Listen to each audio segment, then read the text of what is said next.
The news at 5 starts with breaking news. Good evening. I'm Chris Thomas. I'm Laura Painter. We continue our breaking news coverage of chaos and tragedy in Roseville after a hostage situation and shooting leaves an innocent person dead and a CHP officer hurt. It all happened in the Mahaney Park area at Pleasant Grove Boulevard and Woodcreek Oaks Boulevard. Several people were in that area when the shooting happened. We do have live team coverage tonight, starting with ABC 10's Jeannie Nguyen. Jeannie, officers held a news conference in just the last hour. What have we learned so far?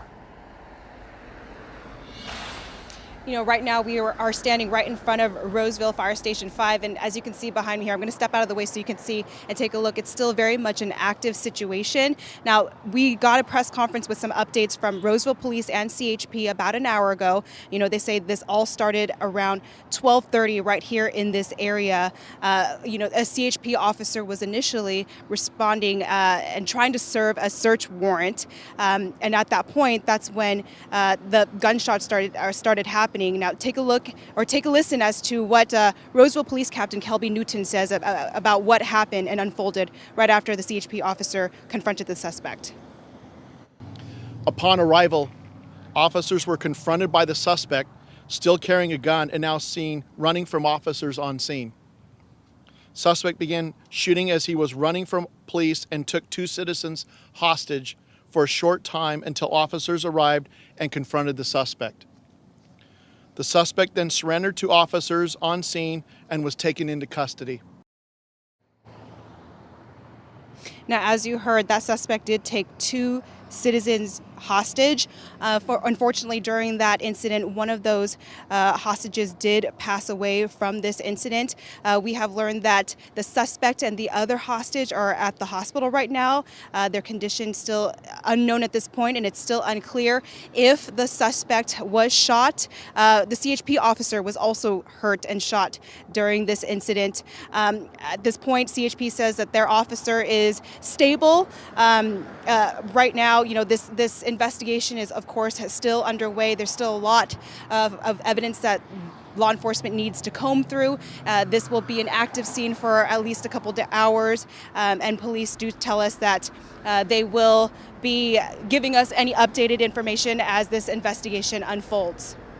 Jeannie, we know they did hold a news conference around 4 o'clock this afternoon. Are we expecting them to address the media at any other time tonight?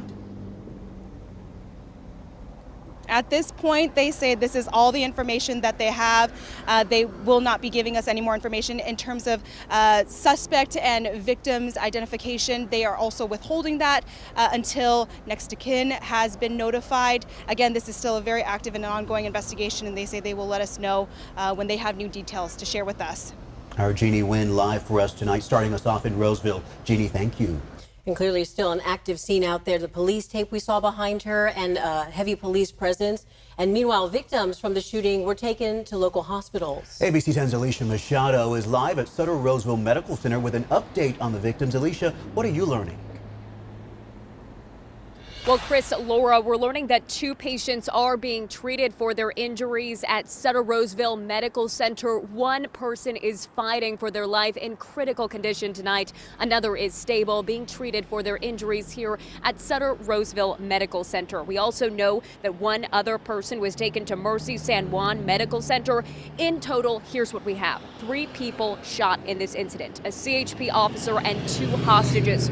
One hostage died at the scene, and the other was taken to the hospital. That CHP officer is in stable condition tonight, being treated for their injuries in the hospital.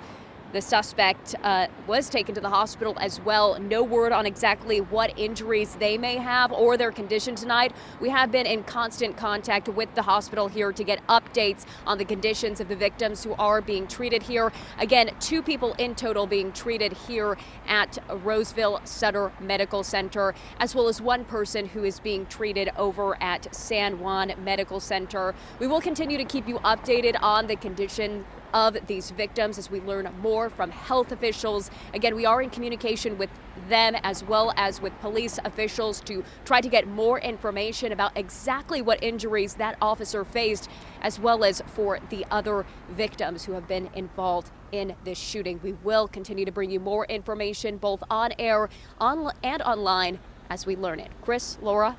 Okay, Alicia, stand by. We'll let you continue working your sources, working to learn more about the condition of those victims throughout the evening. We thank you for that live update. We turn now to our Roxanne Elias, who is live from the scene with some community reaction. Roxanne, I just got off the phone with several moms in the area who are very familiar with that park. It's such a large recreational complex, and their kids have sports practice there. What are you hearing from some of the families and neighbors tonight?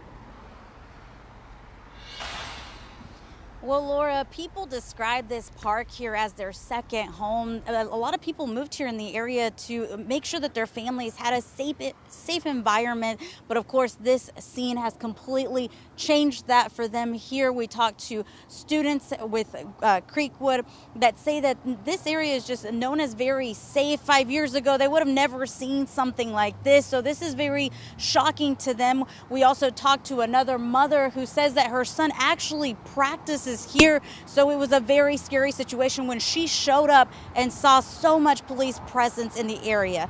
Take a listen to what she had to say to us earlier. It just hits close to home. My son was just there on Tuesday playing with his friends.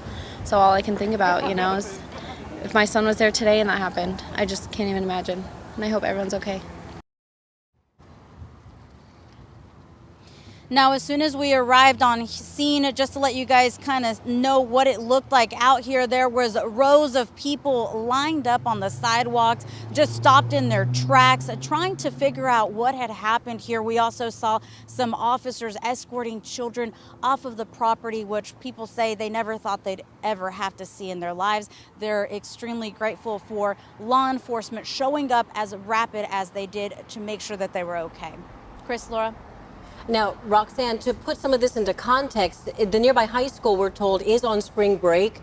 And if they weren't on spring break, they would have been getting out of class or out of school at around the time of the shooting. That puts into perspective just how families are so scared from this situation. Can you give us any more context as to maybe what the passerbys might have said as they were coming upon this scene in a place that they call home?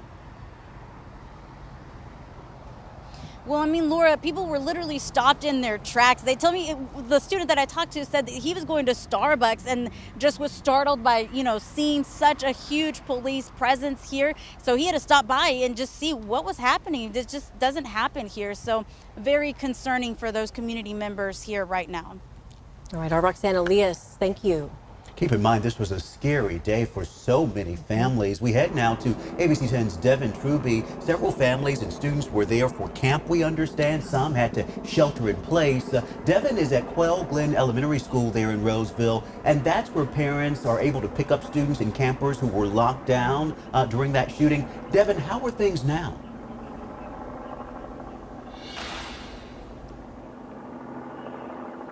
Chris, Laura, there was just this overwhelming sense of relief when we first arrived on scene. Parents and campers being reunited. That was about 3 p.m. Just an hour later at 4 o'clock, the staff coming out and telling us that all 27 campers had been safely reunited with their families. We spoke to the last father to pick up his child, and he said, well, they're all picked up, right? They're all safe. That's what's great about the situation. Now, we spoke with one camper named Matthew who told us they were all out on the ball field on Mahoney Park. That's about 3 minutes from this location, and they were eating ice cream when they heard multiple gunshots go off. They ran for cover in the library. Matthew said he timed it. They were locked down for an hour and 45 minutes. Worried and scared. I was like, oh, what's gonna happen? Are they gonna come over here? Is everything okay?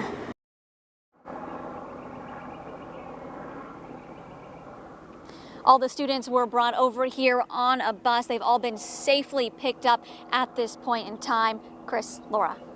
Well, that is good news to hear that they are safe tonight, but again, a very scary experience for those young people. We thank you for the live update, Devin. Just to recap, here's what we know so far.